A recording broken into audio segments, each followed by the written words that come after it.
I'm honored to have our next guest with me. He is a very dear friend and someone who is the most courageous person that I know. Bob Mazur has earned global acclaim as one of the world's leading experts on the financial escapades of the underworld. There is no one with more firsthand knowledge about how international banks and businesses cater to those who own the nearly $2 trillion, with a T, $2 trillion in criminal proceeds laundered annually. For years, in the eyes of organized crime leaders, Bob was a highly successful mob-connected money launderer that helped manage their illicit fortunes. Bob's clients, some of the most famous and deadly drug cartel bosses, offered a $500,000 price tag for his head when arrests were made around the world and he was revealed to be a highly trained U.S. federal undercover agent. Bob is the author of a phenomenal book. I encourage you to get it. It's available on his website, which we'll talk about in a second, also available on Amazon, called The Infiltrator, a memoir about his undercover life, much of which was spent acting as a conduit between ruthless drug barons and corrupt, legitimate-appearing senior executives that clean billions of dollars in blood-stained money through otherwise respectable international banks and businesses. Bob has transformed his underworld experience and current-day involvement in the money laundering field into a remarkable lesson for today's business sector. After completing a highly decorated 27-year career as a federal agent in 3 U.S. agencies, Bob is now president of KYC Solutions Incorporated, a firm that provides speaking, expert witness, and consulting services to companies worldwide. Bob's book, The Infiltrator, is now available in 10 languages and in more than 50 countries around the world, and is the basis for my favorite movie, internationally released major motion picture by the same name, The Infiltrator, starring Bryan Cranston, Diane Kruger, and other internationally known cast members. For more information about Bob and his book and the film, about his life, it can be found at Robert Mazur, M-A-Z-U-R, robertmazur.com. Bob, welcome back to Operation Freedom. Well, thank you. I'm grateful to be invited back. Oh, it's always an honor, Bob. So, Bob, you have also developed some anti-money laundering training and actually some courses or webinar sessions. Can you educate our listeners about that? Sure. Obviously now with COVID-19, it's impossible to have conferences, and so with people there in person. So I've developed some podcasts and webinars that provide the same type of instruction for people in the private sector and law enforcement sector that are involved in trying to fight the good fight every day, not only in protecting in the private sector their institutions, but also doing things for humanity that cause the exposure of individuals who are part of the transnational criminal organizations that unfortunately have a horrific grip on many countries throughout this world. Bob, let's talk about what's been going on. Essentially, it's gotten totally out of control with situations and circumstances both in Venezuela and Mexico. The mainstream media is not focusing on this, but I know you have. Yes, well, in Mexico, we have a complete meltdown of credibility, a complete meltdown due to the unbelievable amount of corruption that has occurred in that country. And we have incidents like we had just a couple of weeks ago where the Jalisco New Generation Cartel wound up attempting to take out the chief of police for the city of Mexico. And imagine this, he's in his bulletproof limo, just probably similar to our president's bulletproof vehicle, along with a number of other individuals in a row of cars going through one of the most elegant areas of Mexico. And all of a sudden, 24 people with semi-automatic rifles corner them. They fire 400 rounds into the car. They eventually degrade the car to the extent that some of the rounds are able to go in. They hit him 3 times. He survived. But this Jalisco New Generation Cartel has basically put a price tag on about 100 public servants. We're talking about federal, state, and local policemen, soldiers, mayors, council members, even tourism ministers. And they killed a judge and his wife in a very recent past. Some people don't recognize the degree of infiltration that the Jalisco cartel has into the United States. They have huge prominence in Los Angeles, New York City, Chicago, Houston, and Atlanta. when you take a look at the circumstances in Mexico, think about it from this perspective. In 2019, they averaged 95 murders a day, which comes up to nearly 35,000 just in 2019. This is something that's been going on in Mexico for a very long time. And we have seen things, especially in the trial that came up recently with regard to El Chapo Guzman and other leaders of the Sinaloa cartel. But thankfully, we were able to document and then charge the architect of the war on drugs in Mexico, Genaro Garcia Luna. He was arrested in Dallas, a former minister of Mexico's war on drugs, allowing the Sinaloa cartel to operate with impunity. Testimony in the trials indicated that he was the recipient of a $50 million bribe campaign that the cartel had undertaken. There was at least $6 million that had been clearly shown to go into his pocket. But, I wish I could say that is something that's not all that common, but unfortunately, the testimony in those trials also included testimony about payments to presidents of Colombia.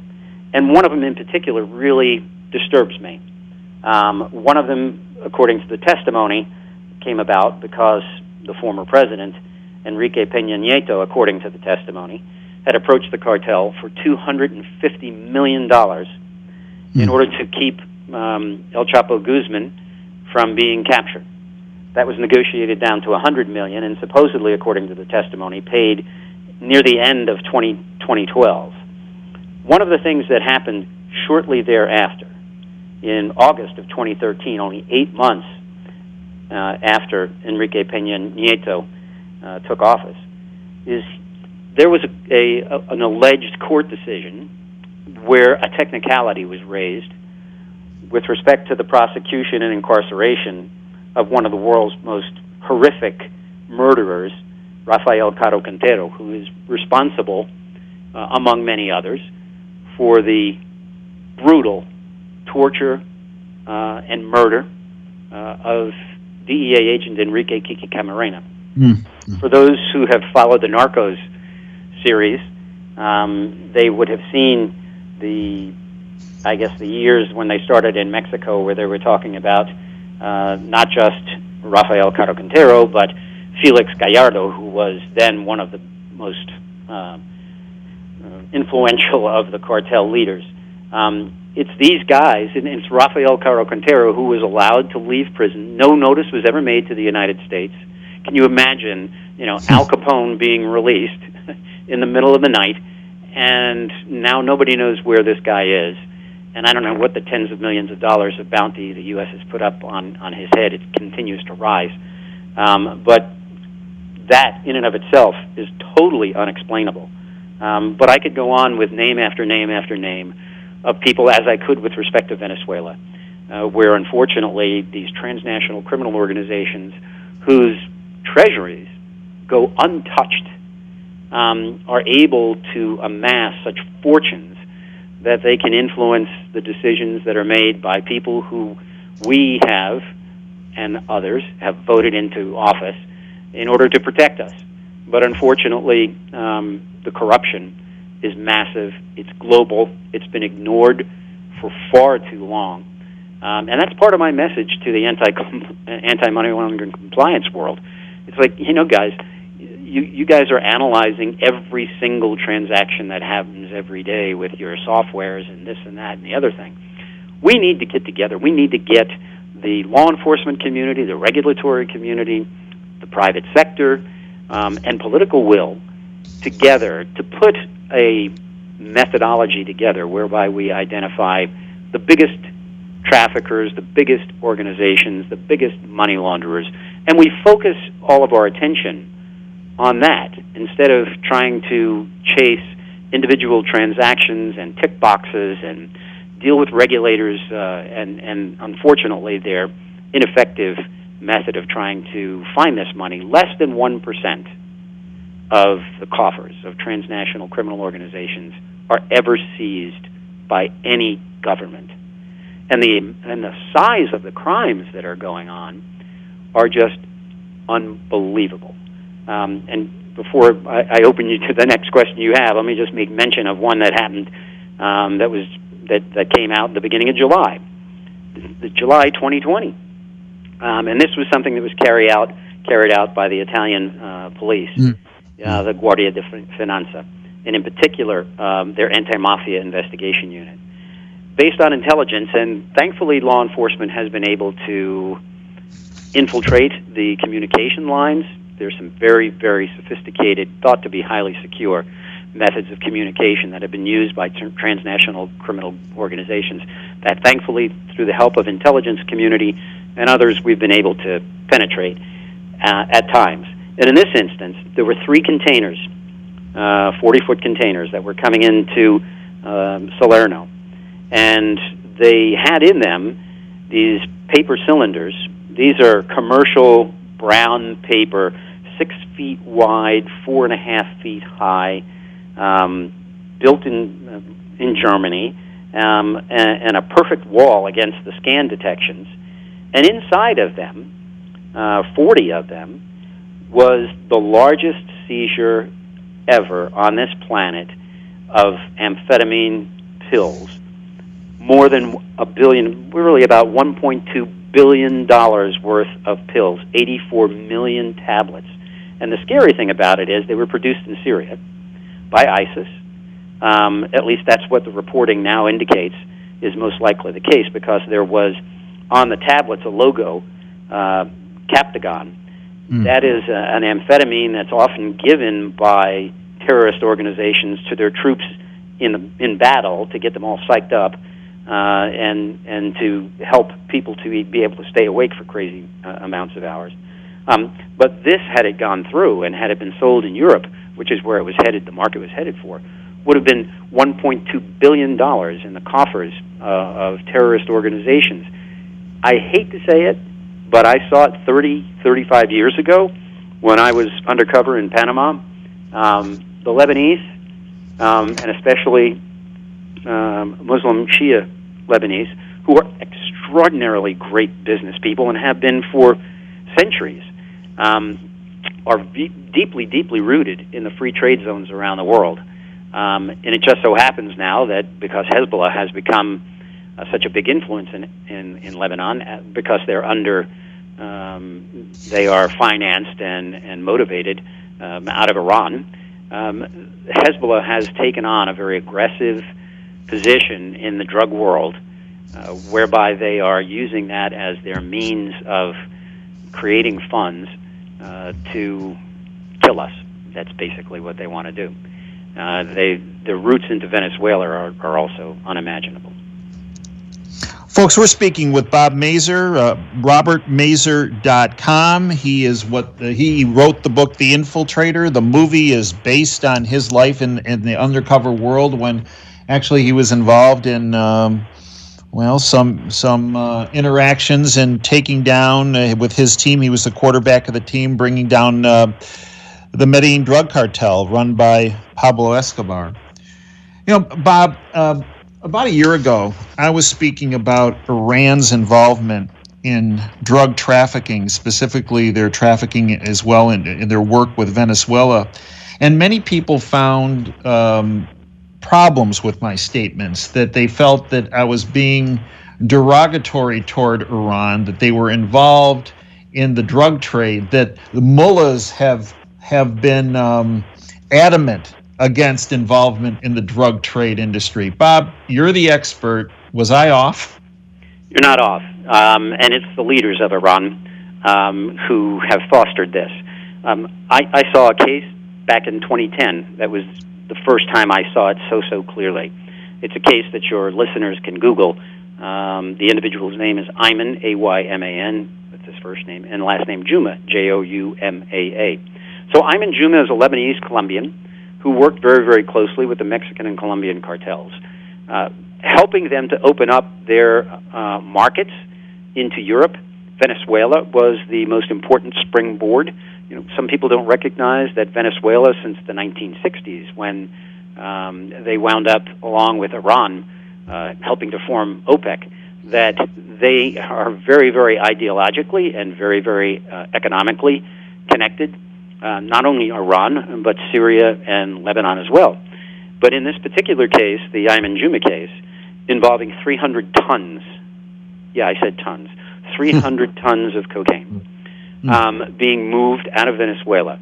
Part of the way that they moved it, at least, was, according to a Lebanese general, done through Iranian airlines. Now, Iran has state-owned airlines that run between Damascus and Caracas, and they were filled with cocaine, moving it from Syria to Lebanon afterward, and then on to Europe. This is something that has unfortunately been going on for an extremely long period of time. We worked with the Jordanians in that case as well. Basically, the money that was going through the Juma organization was documented to go into what they called their Unit 1800, that coordinates attacks in Israel, there to kill Israelis. The currency movements in that case were roughly $500 million, $500 million. And in that particular case, that was really my first wake up 10 years ago to this. Actually, when I shouldn't say that, because in the 1980s, when I used to go to Cologne, Panama, in connection with my undercover life as a money launderer, and I saw the significant presence of individuals from Lebanon who were there.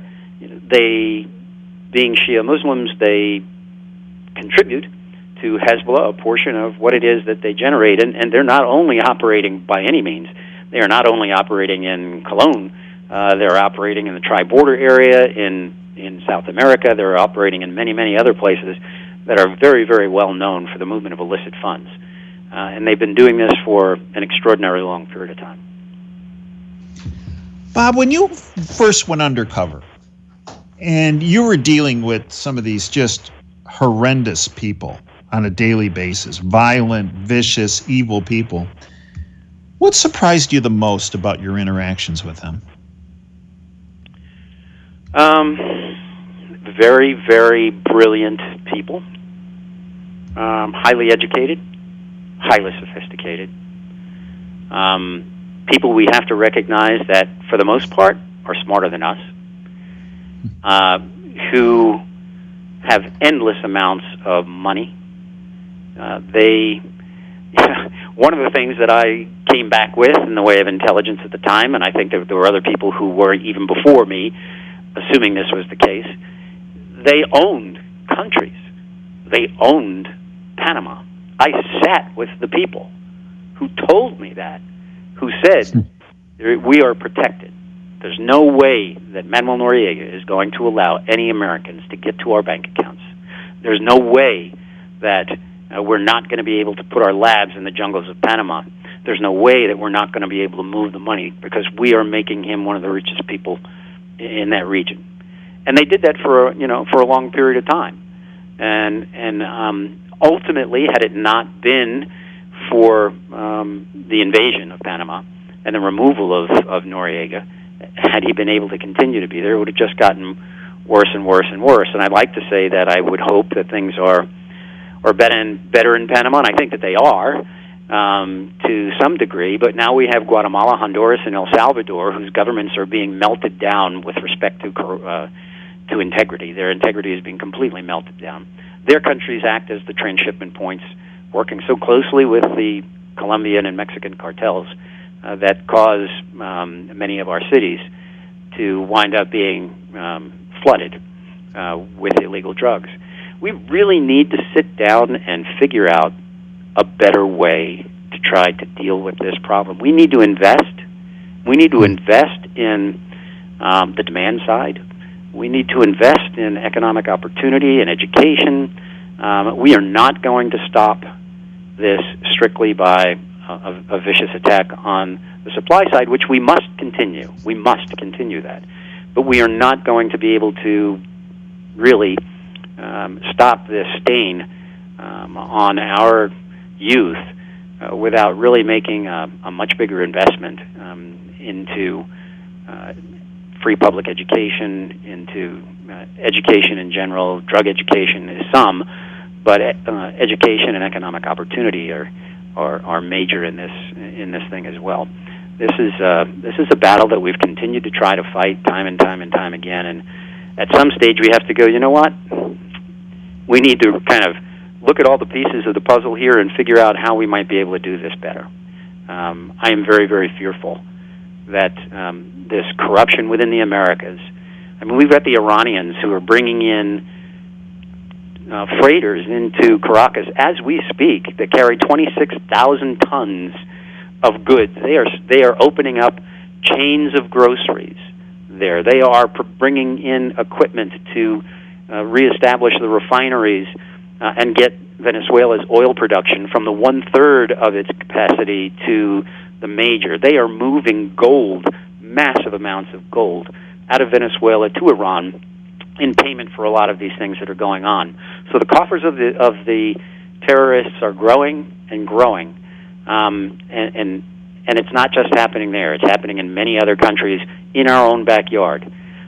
Recognize we had a very high priority to deal with after 9/11 and to deal with the issues that were in the Middle East, but we did it to such a great degree that I think we kind of took our eye off the ball of our backyard. You know, Bob, you are very networked.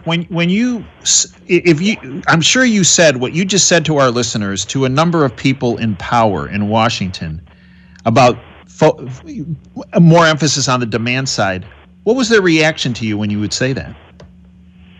Well, you know, I'm not so sure that there is